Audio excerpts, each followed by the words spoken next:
मोदी सरकारला मोठा धक्का। 100 वंदे भारत ट्रेनची ऑर्डर रद्द। तब्बल 30,000 कोटींचं नुकसान झाल्यानं योजना लांबणीवर।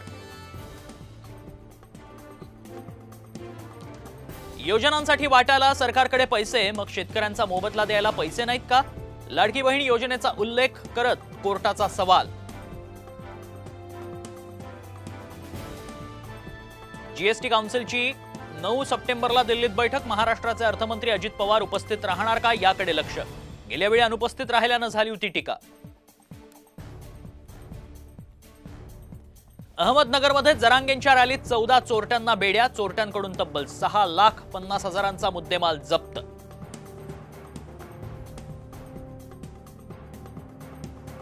नाशिक भुजबळांच्या नावावर केलाय का? शांतता रॅलीतून जरांगेंचा थेट वार, तर भुजबळांनी सेना राष्ट्रवादी संपवली, आता भाजपचा नंबर, असंही विधान।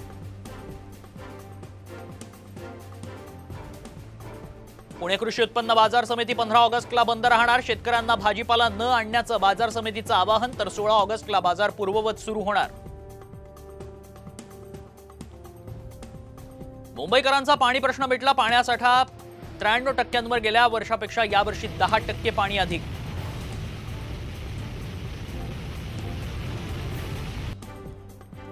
लातूरात मद्यधुंद जेसीबी चालकानं 10 ते 12 जणांना उडवलं। एकाचा मृत्यू। जेसीबी चालक पोलिसांच्या ताब्यात।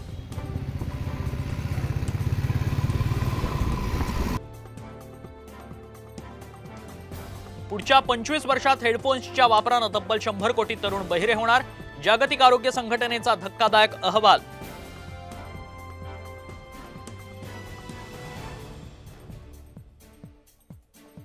नाशकात खरीपाच्या कांदा लागवडीला सुरुवात, मात्र जोरदार पाऊस नसल्यानं कांदा बाजारात उशिरा येण्याचीही शक्यता।